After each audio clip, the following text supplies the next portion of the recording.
I feel like a kid in this chair. It is so comfortable and I just love it. We have so many questions. Thank you to everybody who responded to my Q&A little post over on Instagram. Before we get started, I just want to talk about 2 sales. I only listed 1 item today. Typically, Tina drafts everything here. She takes the pictures, she gets it going, and then she works in person here. And then one day during the week, she'll be home and she will remove the background, she'll lighten things up, she'll get descriptions, and then I go in, tweak the pictures one last time, I price things, and I make them go live. That's kind of our system. And this morning I just happened to list 1 thing, and that was a pair of 7 for All Mankind crops called the Kiki crop or the something. I don't have it in front of me because I just shipped it. They retail for $189. I got them at Savers, I believe, and they were priced at like $10 or $11. I had 20% off, and I was pretty impressed with the comps, but then I didn't list them right away. Listed them this morning for $68, and they sold within an hour, and I could not believe it. These were a cropped skinny jean, and I believe they were low rise as well. They were size 30, and they sold almost immediately. The other thing that sold rather quickly after my video posted last night, and I do think this is attached to my YouTube video, meaning I don't think this was a random person who came in to purchase. 2 things. The Johnny O long sleeve t-shirt sold for $30. I paid like under $3 for it. That was from Goodwill last week in my last video.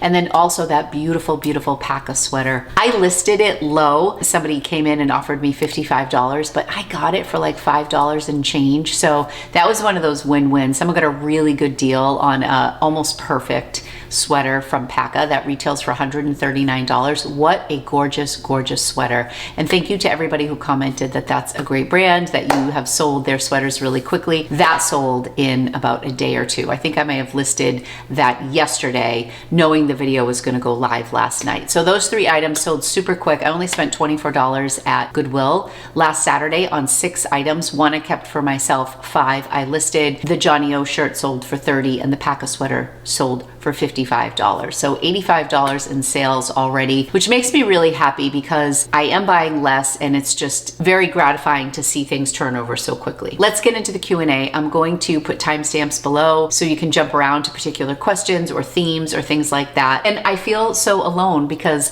Lumpy is with my mom for the weekend because Jay and I are going to New York. By the time you see this, we'll already be home. Jay just drove Lumpy to my mom's, and so the house feels so empty. All right, I think what I'll do is work-related stuff first and then personal stuff at the end. Some of it may overlap. There are a lot of questions about what I make on YouTube versus reselling, and that happens to be really top of mind today because Jay is my accountant and he just finished my taxes this morning, and I was shocked by the breakdown. Let's just dive right into these questions. So first question, do you make more money from selling or YouTube? I have talked about this in the past. I make more money on YouTube than I do with reselling. I started reselling in 2018. I got on YouTube in January of 2019. I was not monetized on YouTube for 10 months, meaning I made content for 10 months without making a penny. I got monetized in late October of 2019. And then I would say for 2 years after that, so 2020, 2021, I was very new. I didn't even realize I was about to get monetized. That's how oblivious I was to YouTube and Google AdSense and all that. I would say in 2022, I started to make some money, meaning a few $100s a month. So if you look at start time, January of 2019 to when I started making a few $100s a month, there's a really long ramp up time on YouTube. And some people never reach the point where they're making a consistent income. Some people start later than me and they have surpassed me by millions of views and dollars. Everybody's on a different path is what I'm trying to say. But at this stage of the game, I do make more on YouTube, and that includes YouTube AdSense. So I'm paid by Google on YouTube. So I get a check from Google AdSense once a month. And then I have a separate revenue stream from sponsorships like Vendoo, HelloFresh. Today is Flexi Spot. So when I have sponsors, that is a separate income, and then some affiliate marketing. So anybody who like clicks my link and signs up for Posh or VA, or clicks my link and signs up for Vendoo. How much would you say your platform sales make up for your overall resale income? Since I know you do YouTube and you have partnerships as well. Thanks for answering. So here here is the breakdown, which I literally just got this morning, and I had to write this down myself because I was shocked. When I first started reselling, I was replacing a part-time job in American Girl. I was making about $18 to $20 an hour. I was working about 15 to 20 hours a week. So that was not a hard income, in my opinion, to replace. I was not replacing a career income. I've never been the breadwinner for my family, so all of my money has always been supplemental. I am not the person who pays the bills with my paycheck. So I always like to put that out there to people who are considering this full-time, because I could not live the life that I live on my reseller income, and I always like to be very clear about that. Here's the crazy thing. So of my entire income this year, 83% was from YouTube. I should say 83% was social media. So YouTube, AdSense, sponsorships, affiliate marketing, and only 17% was from reselling. This to me is just absolutely insane. So if you take the 83%, 43% was Google AdSense, so that's like what I get monthly from YouTube, and 57% was from sponsorships and affiliate marketing. So now I'll give you the breakdown of my sales. On Poshmark in 2024, I sold $36,385. On eBay, I sold $15,784. And on Whatnot, I sold $4,226. So about $56,000 total in sales between the platforms. Now, I made over $10,000 in sales when I started my liquidation, more like probably $15,000. So even though Poshmark is so much higher than eBay, it's because of my liquidation. Poshmark was looking pretty sad before I started my liquidation. But that is my breakdown. I do think these numbers are going to guide me a little bit in the future. I am going to stay with reselling. I love reselling and I love thrifting. And so I will always have a thrifting element as part of my content. Even if I introduce more decluttering videos or more fashion or lifestyle, or like last week I did Come Thrift With Me at the yellow tag sale at TJ Maxx. Things like that you may see more of. However, there will always be an element of thrifting and reselling, but I am really happy that I made the decision to shift away from like an educational type of a channel. I made that decision a long time ago when a lot of people were selling courses or just doing a lot of education-based videos. I used to do videos on my strategy, like how often I share my closet on Poshmark, or my sharing strategy, or my sending offer strategy. I used to do those type of videos, but I felt more and more uncomfortable putting that type of content out there because I just feel like everybody's business is so different, and what works for me may not work for someone else. So I kind of treat my channel as a case study. If somebody wants to watch my channel and get ideas or inspiration or learn from my successes and my failures and mistakes or discoveries as a reseller, that's fantastic. As long as I'm not telling you you should do something, I feel comfortable with that. I hope you all understand where I'm coming from with that. If you had asked me how much of my business was YouTube versus reselling, I would have guessed 65% YouTube, 35% reselling. I would not have guessed 83-17. That actually just blew my mind. So clearly I'm off to a very chatty start. Let's get some easy questions that I can answer very quickly. 3 Disney asked, have you ever had a yard sale with unsold items? I think a very long time ago I had a yard sale. It's not a route that I go now. I feel like yard sales are very time consuming and there's a lot of prep. Typically with yard sales, I'm still left with a lot at the end of the yard sale and I still have to do something with it. So I think with the items that I'm on the fence about donating at this point, I'm more likely to donate or maybe do a Whatnot sale or maybe bring them to buy, sell, trade. Someone else said, I think Kim, you, and Tina should have a rummage sale this spring and film it. That would be a howl. We would have a really good time, the 3 of us. Actually, Kim and Tina have never hung out and I think that needs to happen. We would have a really good time. What is your favorite savers to go to in the Mass area? That is a good question as well. I think there's one outside of Boston that's really great, but I think their prices are high. I like going to the one in Natick, but I don't get there very often. And then my local one, which I don't really share the location of that one, some of you have seen me there, so a lot of people know, is probably my favorite just because I go there all the time. I haven't had the best luck at the Worcester one.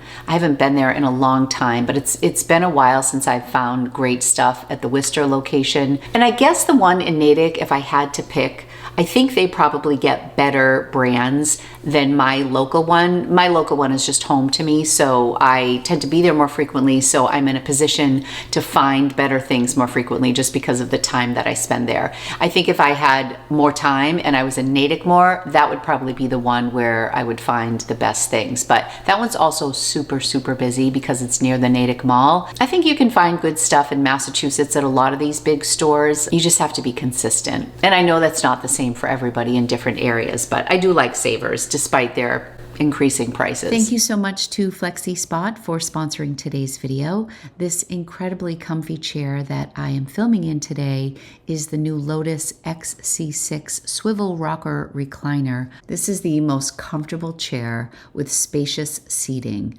The seat width measures 64 inches. The recliner provides ample space for various sitting positions, whether you're upright, sideways, or cross legs. It's perfect for relaxing. I love to do my morning pages here, some journaling. I love to snuggle with Lumpy when he's not being crazy, and it's the perfect TV watching chair as well.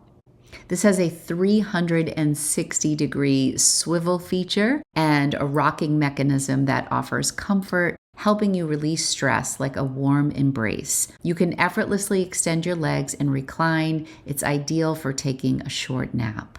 I also love that it has this hidden compartment. I put one of Lumpy's favorite treats in here, and I also keep some of his toys over here. The Lotus comes in a variety of colors, including sunset brown, creamy ivory, slate blue, which is what I got, which I think looks so beautiful in my living room space, petal pink, and the two fabric chairs are the light gray and the beige.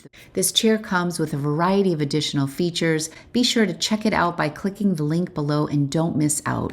Use my exclusive code XC630 to get $30 off and free shipping. Sherry asks, have you ever had a week where you didn't sell anything? I want to say maybe even in the month of January, I had no sales in a week. Things have been kind of sketchy. It's a lot less frequently at this stage of my career, but I've definitely had weeks where I haven't sold anything. And I think the best way to combat that is to list more items, delist and relist, or go in and spruce up your existing listings. Maybe recheck comps. If you've had something listed for 3 years, there's a good chance that the comps have changed on those. So maybe check back in with some stuff and delist and relist, and then it will be viewed as a fresh listing and you might have better luck selling it. That's discouraging though. Charlie Skid said, hi Lori, do you think eBay is catering to top sellers and making it harder for others? I am like so far from an expert on eBay. When I think of what gets catered to on eBay as well as Poshmark now, I think of promoted listings. I don't promote everything on eBay. Every once in a while, I'll go into like my seller hub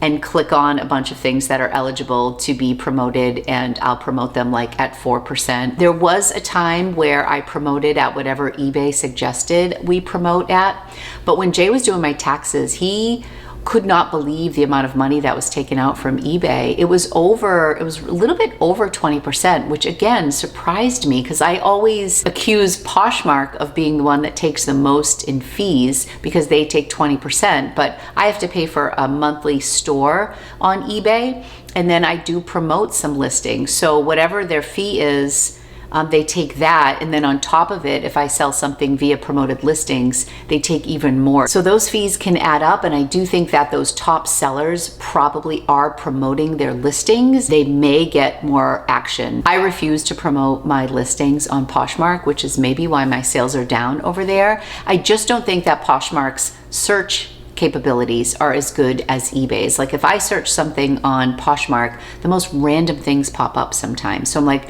I don't really want to pay for promoted listings because their search quality is so bad to me. I refuse to pay it. I mean, if it ends up that I just sell on eBay more and more, I'm okay with that. I have more fun going to the thrift store, bringing you along with me, buying fewer things, even leaving stuff behind and just like talking to you about what's selling or what I'm seeing at the thrift store. Like, I really get a lot of enjoyment out of that. And then coming home and editing my videos, I have fun with that too. The back end operation side of reselling is a lot of work, and thank God I have Tina. So I guess the short answer would be yes, I do think they are catering to their big sellers because that's who makes them money. And that is a totally unscientific answer. Why not sell lots? It works great for us here in Europe. That's not a bad idea. I could sell lots on Poshmark. I used to do that. I would do bundle boxes. I would sell like similar brands. It was okay when I spent the time like promoting those boxes, not like promoting, like talking about them. I think my bundle boxes were $33, and then with shipping at the time, they would have cost like $40, and I put like 4 to 6 items in each box, and I did different theme boxes. That wasn't bad, but to be honest, I still have some of those boxes lingering around. I think I have like a Ann Taylor box or a Chico's box or a Talbot's box, something like that. Lots can be really good. I wouldn't want to do lots on eBay because of shipping and weight, but it could be fun to do on Poshmark. Brenda said, sales are sad looking. People just don't seem to want to buy. I feel like that's been a general feeling for a lot of us lately. There are just so many resellers out there. I'm seeing resellers who I've watched for a very long time talk about their struggles or shift their focus from YouTube to just focusing on reselling just to try to get those sales back up. I was just watching Ginger Marvin. What's interesting is they're choosing to do less YouTube and focus more on reselling because they're making more reselling than on YouTube. So that's another reason why I don't give advice. Like, my situation is different. Other people are making more money reselling than they are creating content. So everybody's situation is different, and I was actually happy to see that they were leaning into reselling because it gave me hope for reselling. And I think a lot of us who kind of had our heyday during COVID, I think a lot has changed. I think a lot of people took the government loans and rented warehouse space and were buying pallets. There was just a lot more demand when people couldn't go into stores. And before so many people knew about this as a possibility for a profession, and I think thrifting is just so incredibly mainstream now that it's just making it harder to be a reseller. So I'm very grateful that I have YouTube and leaned into this a long time ago. And I'm grateful that I enjoy it because it's a lot of work and a lot of criticism and a lot of all sorts of things. So I don't think you can fake it. You have to really enjoy it, I think, to hang in there. Okay, couple questions about my sale, my liquidation sale. So somebody asked, store overview, your clearance, plans for the future of the business, stock, take videos, less hauls. Yeah, somebody else said, hi, is the sale over? What are the latest numbers? What is the new business plan updates? So the new plan for my liquidation that kind of ended around Christmas time. The only reason it ended was because we moved to our place in Boston. We had the holidays, I had the kids home, and I was a little burnt out from like really pushing these sales. And I had gone as low as 70% off, I believe, a lot of my pre-owned items. And it just got to the point where it wasn't worth it anymore. It wasn't worth selling my items for $10 and $12, Poshmark taking their $2.95 from a $10 offer, leaving me with about $7. And if I paid into something $5, I'll save money by donating it and not having to pay for the processing and everything. It's just not worth it, especially looking at my numbers with YouTube versus reselling. I am better off donating everything or dropping it all off at buy, sell, trade. Whatever they take, whatever they don't, and then just getting back into the thrift stores and picking up things that people actually want to buy. You know, I have been sitting on stuff for so long. It's not that I don't want to sell things at a lower cost. It just was getting to the point where it was just not making sense financially for me to do it. That doesn't mean I couldn't make money selling stuff on Whatnot, or I couldn't have a yard sale, or I couldn't do bundles. Like, those are all great suggestions, but all that really takes time. And based on my numbers from last year and what I enjoy doing, I'm better off donating stuff and then going out to the thrift store, taking you with me and finding things that are new and exciting to share with you. One of my plans, which I mentioned on Instagram as well, is I am definitely going into my bins and just gonna pull some stuff. Ideally, I would pull about 100 items, that seems kind of lofty. So I'm going to start with 50 items that I just want to pull and donate or bring to buy sell trade. If they don't take it at buy sell trade, I will just donate it. Right now my inventory is at like 785 items, and I keep hovering here. Every time I sell a few items, we list some drafts and it bumps right back up. And I also have a couple hundred drafts just from items that we're finding in our bins that were not listed. We, I think, found like 50 pairs of shoes that were just in bins and they weren't listed. We don't even know what happened. It was so crazy when we went through stuff, but we're learning so much. So my ultimate goal right now, my magic number is 400. I just want 400 because that's cutting my inventory in half again, basically. So I started at close to 1,600. Now I'm just shy of 800. So like I cut it in half once, and now I want to cut it in half again. And in theory, it shouldn't be so hard to cut in half because these are the 800 items that even when I sent offers around 60 or 70%, people weren't biting. Now, obviously I've been thrifting and adding new things to that. So maybe 500 of those items, maybe 300 items are new or 200 items are new since Christmas. Not even that much, I don't think. The stuff that's there now, it should be easier to go in and just say, no, you're gone, you're gone, you're gone. And then that way I will get closer to that goal. Somebody else asked about like what's going on with the house, what's going on with the carpet. The carpet installation is happening on March 31st in the basement. So that is the day. Tina's coming. We said we were gonna have like a CrossFit workout on that day. I have several empty bins right now. So we're gonna start condensing in the month of March. So as we go through 2 or 3 bins, we are scanning things into one bin as it goes back. So like we're making decision, do we relist this? Do we donate this? And then we're condensing the bins and condensing the bins so that come carpet day installation, we're gonna have all the bins up here. We're definitely gonna film some of that for you. I think it's gonna be wild and so chaotic, but I cannot wait. And we're moving all of the bins into the room where Tina currently takes pictures. So we're gonna have like 4 walls of just the towers. We are gonna move the photographing out into the main area of the basement where we have some natural lighting so we don't have to use the ring lights because it throws off the color. And I'm really excited about that. So March 31st, whether I'm ready or not, we're getting the carpet. One of the things I really want to do, which will go along with some of the decluttering videos, which I never did during my decluttering series in 2023, is my closet upstairs. And this leads to one other question. Thrifting Casey Style said, I can tell you lost more weight. It shows in your face. Always been pretty, but you seem to be glowing. That's really sweet. Thank you.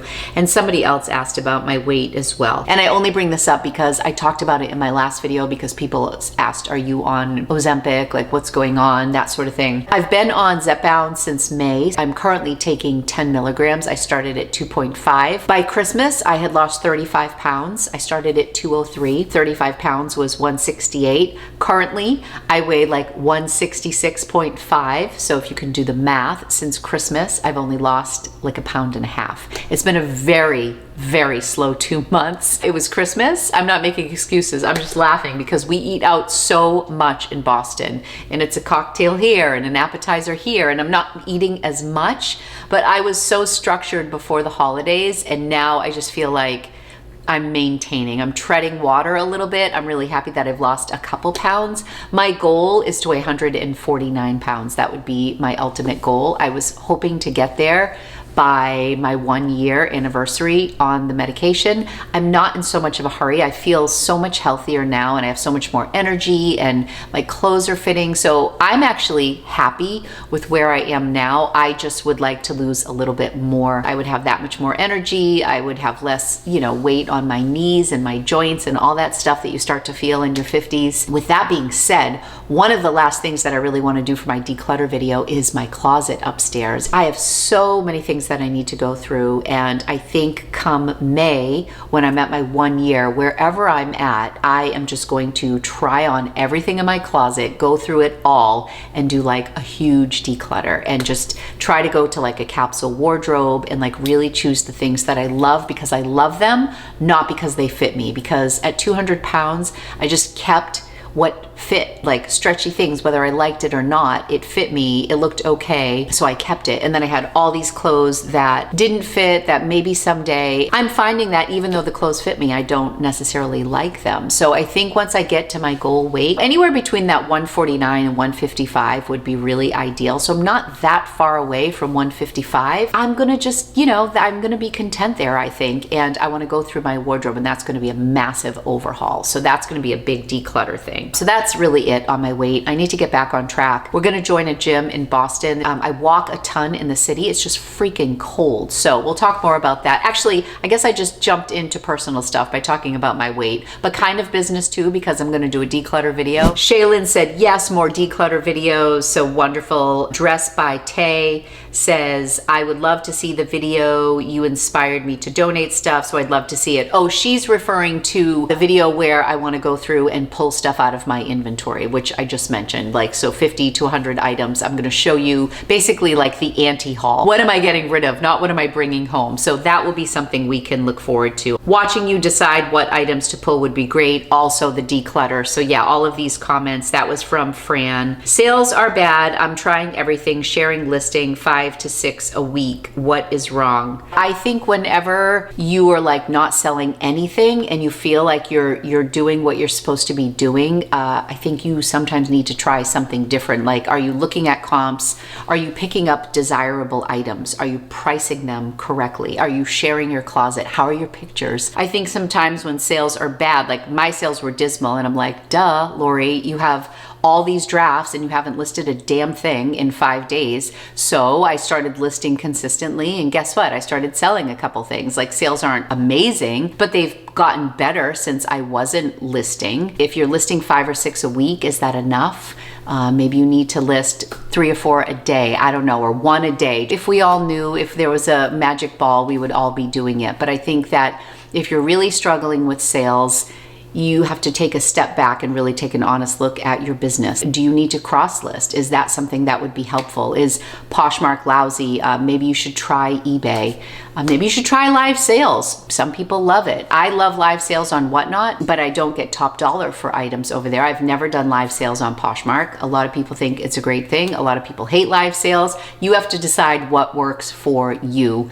And I think you have to try really hard to be objective and not be like, I'm doing everything right. Why am I not selling? Because I always think there's room for improvement no matter what you're doing. And that's not to be like a hard ass and be like, do more, do more. But I think if you're being honest with yourself, there's probably something that you could do to improve your business that maybe you're not doing right now. Make a list of what's working, make a list of what's not working. You could always do a little bit of brand research or watch trend videos, things like that, to just help your knowledge as a reseller and somebody in the fashion space. I hope that helps. Terry said, how about doing those on Whatnot for $5 starts, the items that you need to clear out? So a lot of suggestions about what to do with those items that I want to pull. Sorry, can you tell I did not organize these questions before I pressed record? Tina Caro, that's my assistant.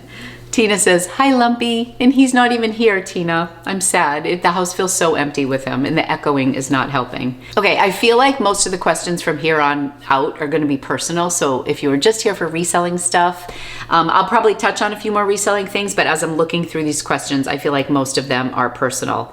Clothes I Sell, I think that's this handle, says, how are you enjoying winter in Boston? Funny you should ask. It is so cold. Jay and I just laugh because it's freezing and we still love it. We love it so much. For whatever reason, it has become just this sanctuary, and I never thought that I would be so relaxed in such a busy place. The winters are brutal, to answer that question directly, so cold. You just have to dress properly. So I have a big winter coat, like a down coat with this massive hood. I'm in gloves, I'm in warm pants, I layer up. I keep all of my layering clothes in Boston, like my kind of like smart wool type of things. We laugh because when we come home here now and we go walk Lumpy, we're freezing because we don't dress properly when we're home, because we're used to just just opening the door and walking down the street. And in Boston, I swear it takes me like 10 minutes just to get out the door because I want to be warm if I know I'm gonna get out there, because we walk a lot in the neighborhood, like to restaurants or shopping. We walk a ton. And Jay's like, I'm not joking, Jay probably logs about 20,000 steps a day. The man cannot sit still. And when he's in the city, it's even more. He loves having Lumpy in the city. If I stay back, he'll take Lumpy for a really long walk. We are so excited for spring. We're like, wow, we're so happy now. Like, I can't imagine how we're gonna feel about our whole living situation in the spring and summer. Since we're talking about Boston clothes winter, somebody asked, Margallo 399, do you have a city wardrobe versus your at-home style? I think that's a really great question, and I feel like I do. Although, you know, I love to wear black, and I feel like black is such a city color as well. I have my Doc Marten boots there, and they're the best. They're just the slip-in, and they have like a little shearling liner, and I live in my Doc Marten boots. I also wear my really warm jacket, which is a Canada Goose that I got years ago, and it hasn't fit me for years, and it was a source of like sadness for me because we spent all this money on a coat. I could barely zip it. And so I'm very happy that it's a coat that's keeping me warm and that actually fits, because I plan to have it forever. Like I said earlier, I keep all of my layering pieces there. All of the things that keep me warm, they just stay in the city. I don't think that I've really gotten into like fashion stuff in the city yet, even though we go out to dinner a lot in restaurants. Because it's been so cold, I just feel like I've been focused on bundling up. I did get those really cute heeled Tory Burch boots for Christmas from Jay, and they're relatively comfortable. Well, they're very comfortable, but they're relatively comfortable when I'm walking as well.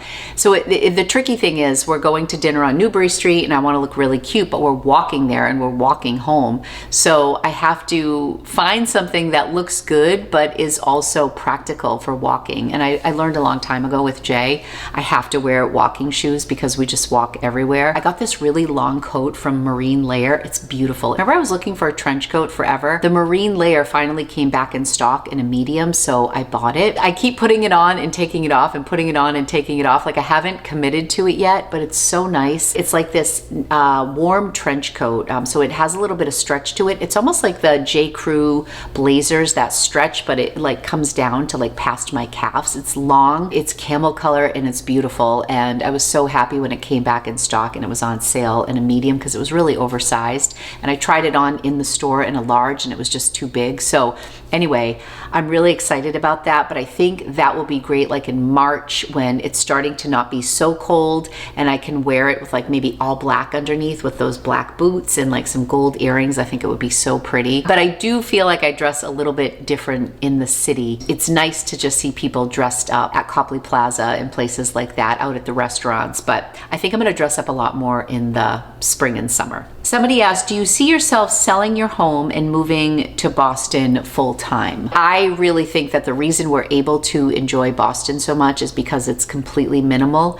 We have no clutter there. This house has a lot of junk. You've all seen my junk, right? So Boston is such a retreat because we don't have a bunch of stuff there. We're moving furniture in, and because we had the benefit of not having to move out of this house, we've been very slow to bring things in there. And if we bring stuff in and it doesn't serve us, I'm like, put it back in the trunk. So I always say that the reason we are able to enjoy Boston so much is because we have our home here. Every time we get a bad snowstorm, we get out of the city because we park in the back alley and there's cars everywhere. We park in tandem with somebody else. The person who we've exchanged keys with, she has to move our car in the morning, and then there's snow, and then there's the rat issue that I did not see coming, and I am totally and completely freaked out by rats. And in the back alley, there's all the trash, and I've seen more rats than I ever thought I would see in my life. It is mayhem in a public alley, which I just never knew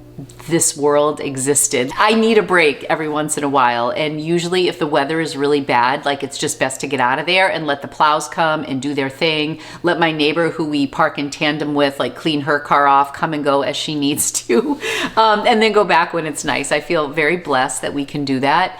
The only way I see us moving to Boston as our full-time residence is if we were to sell this, kind of flip it basically, get a bigger place in Boston, more parking, a garage, that sort of stuff, and then downsize out here, which I could see happening because we're having a really good time. But I don't think I can answer that question until we've been there a few years. I also just met someone who's a neighbor, and she's like, welcome to the neighborhood. I'm like, oh, and she said hi to Lumpy, and she was really, really friendly. I'm like, how long have you been here? And she's like, oh, I've been here for 4 years. I'm like, that's so exciting. Do you love it? She's like, we're moving in June.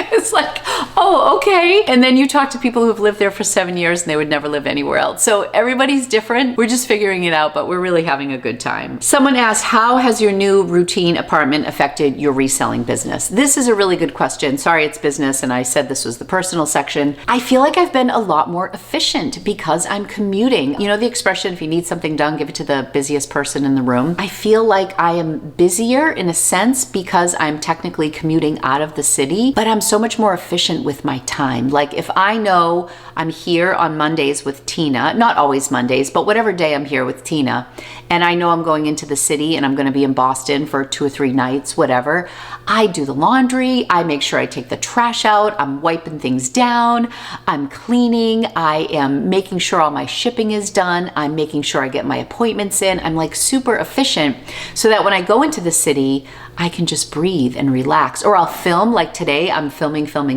We are actually going to New York, so I'll bring all of my raw footage with me. So if I did a thrift with me or whatever, ship and shop, and I'm filming, I'll just take it with me back to Boston and I can relax and have my coffee and just edit all day because I've done everything back at home. And the same goes when we leave Boston, like we want to make sure that the apartment looks really clean. I just feel like our quality of life is better because I feel like I'm more efficient with my time, and certainly I'm spending a lot more time with Jay, which I'm just so happy for him because he doesn't stop smiling, because this man has been commuting 1 hour and 30 to 1 hour and 40 minutes one direction for 25 years. So one of the things that we do that's really fun is Jay will call me when he leaves his office. It's a 40-minute walk from where he works to home. He could also take the T and it will take him 20 minutes, but he loves to walk. Remember I said that. So he will choose to walk 40 minutes in, 13-degree weather.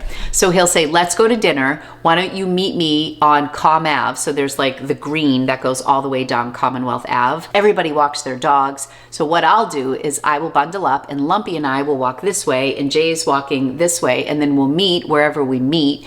Lumpy gets like a good 30-minute walk in. I get a walk in, and then we bring Lumpy back to the house. We just drop him off and we stay all bundled up. We do an about face and we go out to dinner, and Lumpy has had like a big walk. So that's been really fun. So I'm seeing Jay a lot more. He is getting like 3 hours a day back of his life. Like he sits with me on his coffee in the morning. It's crazy. It's crazy. It's really nice. So it really has affected my routine for the better. Groovy Mom of 3 asked, read anything good lately? My go-to question with a wink. So yes, I feel like I am somehow finding time to read more, even though I'm commuting back and forth. It's fascinating to me. I'm reading this book by Thomas Ricks, Everyone Knows But You. We got library cards. We went to the Boston Public Library, which is absolutely beautiful. Another one of Jay's like favorite spots. Jay's the reader. I am not. I've become much more of a reader in the past year. And Jay always says, I love bookstore Lori. I love library Lori. He's such a book guy. So we got library cards at the Boston Public Library, and I took out this book. This is A Tale of Murder on the Maine Coast.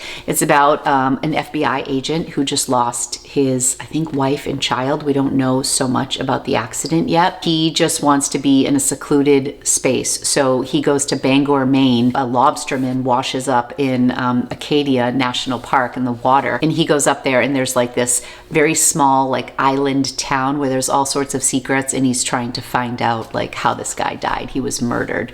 So I wanted to get like a local book. This is what I picked up, and it's fantastic. I've spent so much money on books on Amazon and on my Kindle and things like that, and I'm like, what a concept. A library free. I have it until February 18th. So I'm packing this to take it on the train, and I do love reading local books. And Jay got a book. So I was like all proud of myself because I got this and I sat down and I was reading, and I like read like 15 pages before we left the library, and then we got home and I'm like, oh yeah, I love local books. And I'm like, what did you get, Jay?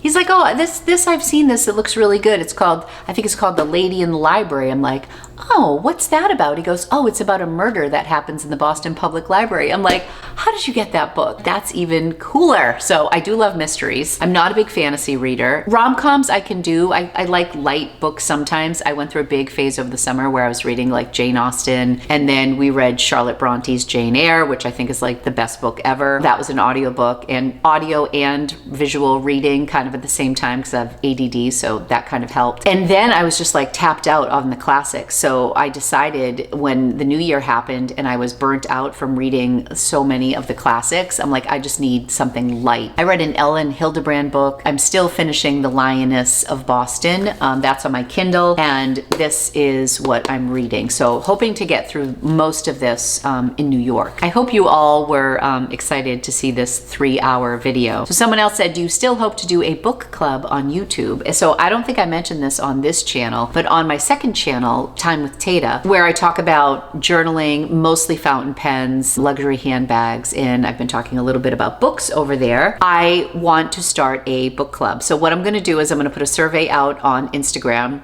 These are 4 books I would like to read for book club. I'm going to let everybody vote. We will choose a book. We will read the book. Well, I'm only going to do one a month, maybe one every 6 weeks. And then when we come back together, I'm going to do a live on my other YouTube channel where we're going to do like a book club and we're going to discuss the book. And then I'm probably going to talk a little bit about journaling. Like a lot of people do book logs and they have journals, like a reading journal. And I'm going to set up my reading journal. We're going to talk about tips on how to fill out your reading journal, or if people have like bullet journal spreads that they want to share with us. I just think it will be really fun, and I think it will be good incentive for me to read. Maybe that Lady in the Library book would be really fun. I definitely want to read a lot of Boston-based books just because I think it's fun since I just moved to the city. Boston Public Library is so great. And then we ate at Sweeney's on our walk home, which is like an Irish pub. So that was really fun. So we're gonna have dates at the library, which will be a really good time. Groovy Mom also said, new show recommendation, Paradise on Hulu. Amazing, she wrote. I haven't seen it. Paradise? Anybody? Hulu? Let me know. My show recommendation, I will definitely check that out. Thank you for the recommendation. I'm always looking for show recommendations. The best series I have seen in a really long time, I thoroughly enjoyed it, was Shrinking with Jason Segel and Harrison Ford.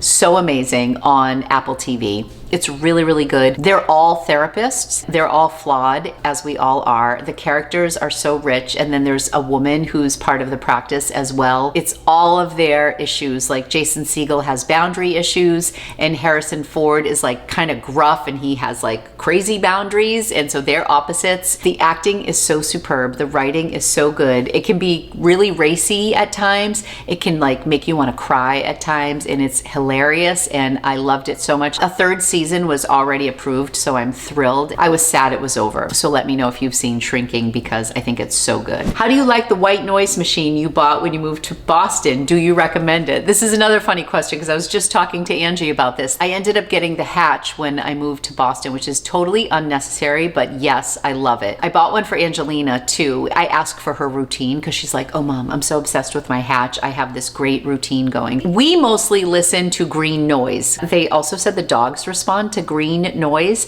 So I just put on green noise and then we pass out. It's great. It really does help me sleep. I love it. It's nice to block out the sounds of the building. In the morning, especially when people leave, you can hear people in the hallway and sometimes it wakes up Lumpy. He's getting so much better about not barking, but the white noise, well, the green noise, I'm sorry, kind of blocks it out. So Angie said, I do 15 minutes of nature sounds and then the transition sound, green noise at night, and acoustic in the morning. So you can literally set, this is my wind down routine, and then transitional sounds, and then like your sleeping sound, and then what you want to wake up to.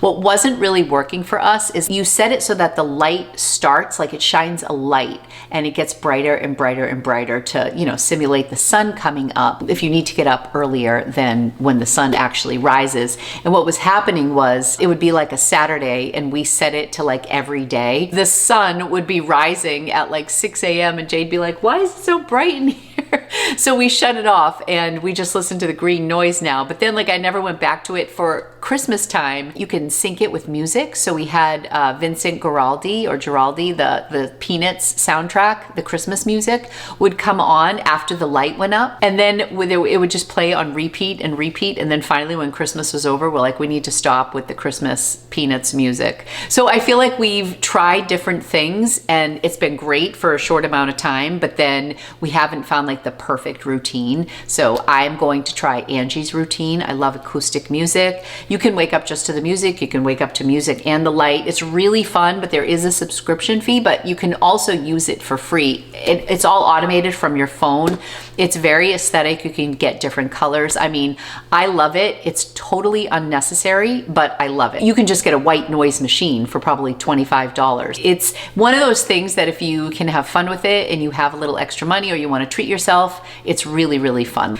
Okay, and this question is from Taylor, and I think this is it. I had like a couple people who DM'd me, so I want to make sure I get some of those. Taylor says, hi, love your videos. I have a question for your Q&A video. Since getting rid of a lot of your inventory and slowing down with reselling, how much time on average a week are you spending on your business? Have you noticed anything positive that you've gotten from slowing down? Like more time, better sourcing, enjoying reselling more? Thanks so much and appreciate you, Lori. I thought this was such a thoughtful question. So benefits from a business standpoint. I'll try to be direct with this. We find our inventory so much faster. There is a lot less stress. Like if something sells, there was a long time where if something sold on eBay, I'd be like, oh, do I have it? Am I gonna have to like cancel this order? Am I gonna get in trouble on eBay? I panicked when I would make a sale instead of celebrating. Those moments are not completely gone, but they are so much better. That has been very calming for me. We are able to find the inventory so much faster when things sell. Because I've slowed down with buying stuff, it's given Tina and I an opportunity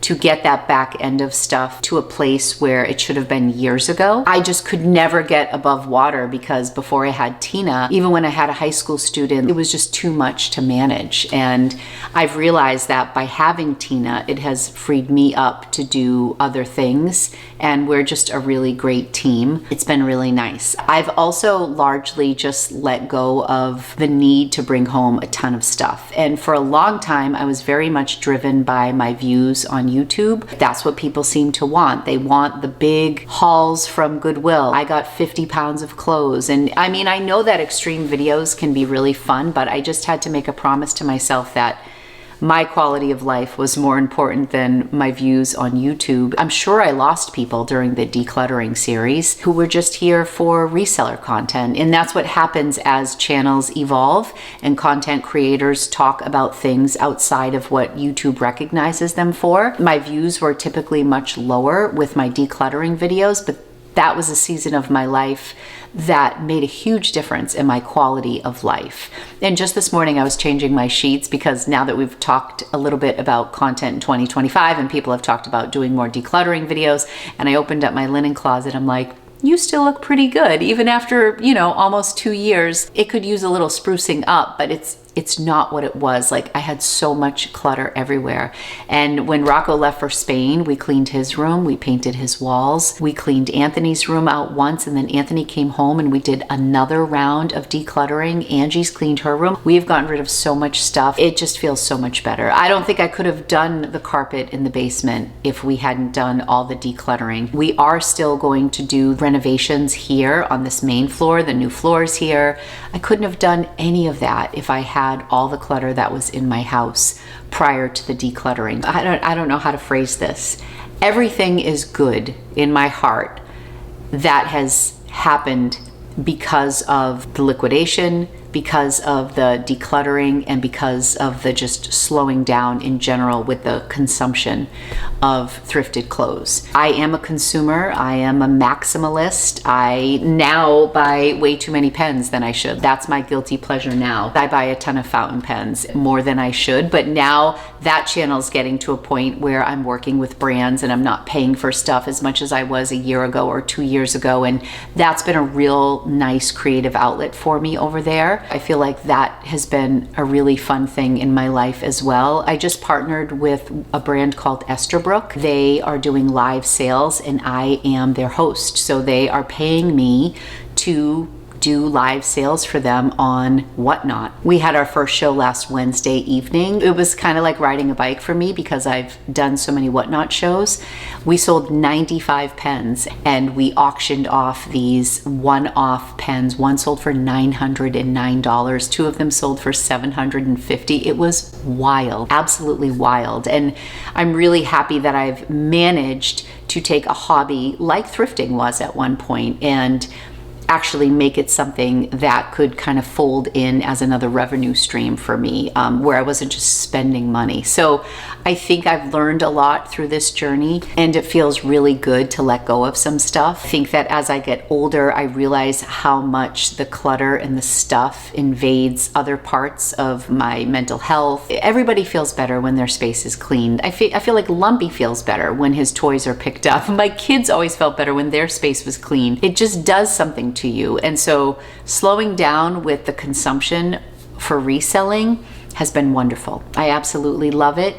And one of the goals that I had and promises that I made to myself was that once I hit 50,000 subscribers, I was just gonna do what I wanted to do. I am here. I had that one video at Christmas that got over 200,000 views, the kids opening up their thrifted bags. That video put me over and now I'm a little over 54,000 subs and I'm content. I'm really happy that I'm in Boston and I can make content about Boston, about decluttering, try-ons, thrifting, renovations, decluttering, like whatever. I just want to make sure that my viewers are included on this journey because I'm here for both of us. Like I want to produce content that you want to see, but I also want to make content that feeds my soul. And I think I'm doing that and I'm really happy about that. A very long-winded answer to your question. I don't know that I've ever spoken to somebody who has decluttered their life and not felt better about many aspects afterwards, whether it's about themselves or just about their space, about their